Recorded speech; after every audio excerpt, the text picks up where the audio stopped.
Hello everyone, I'm Not Fam. I'm 28 years old this year. I currently work as a sidewalk sticky rice vendor. And the wonderful thing is that I already have two lovely little angels, my friends. Currently, I live and work in Thi Nguyen Province, Vietnam, a place that probably makes many people immediately think of lush green tea hills and bustling industrial zones. Today is my rare day off. I only get a little bit of rest on Sundays. However, I don't get to rest for the entire day. I still have to go to the market to buy ingredients to prepare for tomorrow morning's selling session. Today, I wanted to shoot this video to share with you another hidden corner of my life. I want to show you what my family's actual life in rural Thi Nguyen is really like, what our tiny house looks like. Why, at the age of 28, I still have to struggle to take care of myself and shoulder nameless worries, and how my family has leaned on each other to adapt to a life full of hardships after the biggest turning point of my life. Everyone, this is my family's small house. It is tucked away among gardens and spans only about 50 square meters.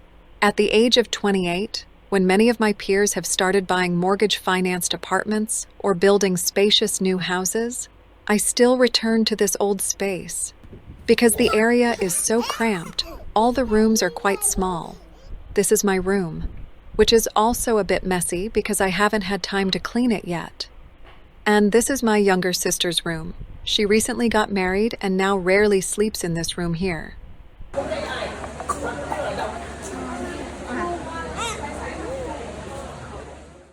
As you can see, the old television, the rusted refrigerator, the faded dining table, and even the motorcycles of our family members are very old and over 10 years of age. This is our storage room, which still contains a restroom and a bathroom. This is our washing machine. It recently broke down, and I just had to pay quite a bit of money to have a technician repair it. Even though it looks a bit old on the outside, fortunately, it still works, helping spare my mother some hardship during the freezing winter days in northern Vietnam. This is the cute little plastic wardrobe in my room. I mainly use this cabinet to store my clothes and some documents. When you live in a house that is too cramped and cannot afford a wooden wardrobe, cheap plastic cabinets like this are the most practical and economical storage solution my family could think of.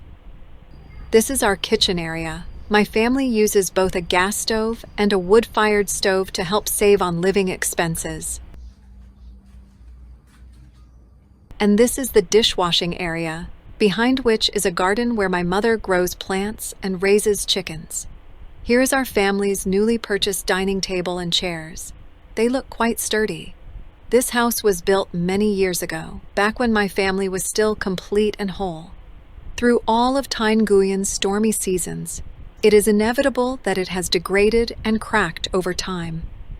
We don't have money to replaster the walls or apply a new coat of paint, so we just have to let those cracks grow wider day by day. This is the rainwater storage tank used for watering plants. In this tank, I keep a red-eared slider turtle and a few fish. This turtle was brought home by my father when it was tiny, and now it has been with my family for about 6 years. Normally, I feed it snails or family food leftovers. Do you know what tree this is? I'll leave a picture of its fruit for you to guess. When this tree is in bloom, there are a lot of stink bugs, and these stink bugs have a very powerful weapon, their urine.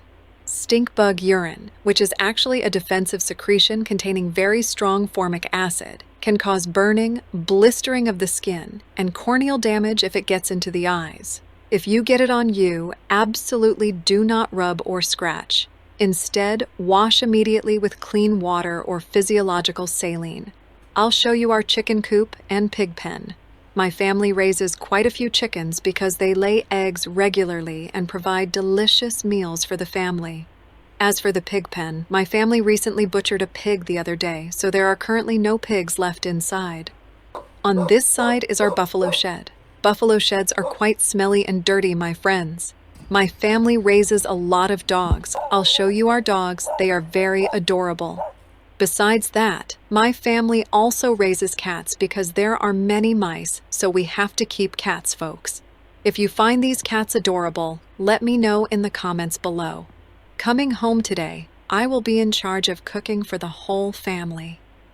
At 28, I am too used to rolling up my sleeves in the kitchen, and my family really loves the dishes I cook myself. My family usually only eats very frugal, simple meals, mainly green vegetables grown in the garden and chicken eggs to suit our thin budget. That is how we learn to survive and adapt to circumstances. My mother and I both do manual labor with low incomes. Life was already a struggle. My father unfortunately suffered a stroke, leaving an irreplaceable, permanent void in this house.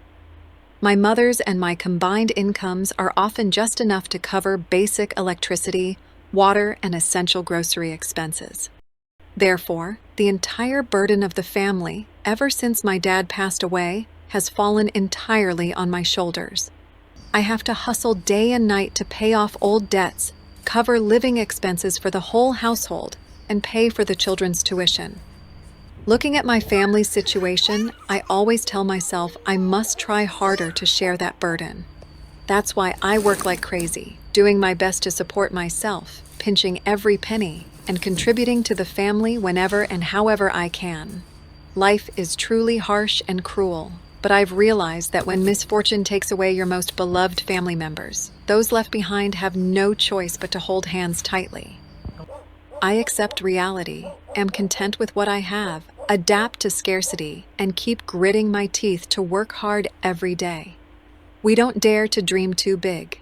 We just hope today's hard work will trade for a tomorrow where we don't have to worry about what we'll eat for breakfast.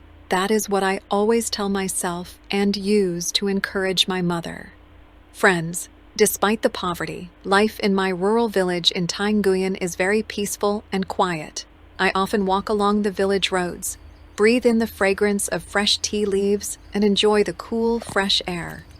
This tranquil space helps cleanse my soul, allowing me to forget, at least for a moment, the anxieties of making a living, peer pressure, and the hustle and bustle of urban factory life. Finally, I want to send my heartfelt words to all of you, those who have intentionally or accidentally scrolled by, subscribed to the channel, and watched these unpolished videos of mine. Thank you for leaving kind, sympathetic comments, and even for supporting and donating to me, even if it's just very small amounts. Thank you so much.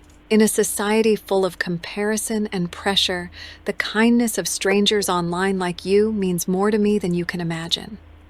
Every new subscription, every encouraging comment, and every contribution from you acts as warm rays of light, giving this 28-year-old girl boundless hope.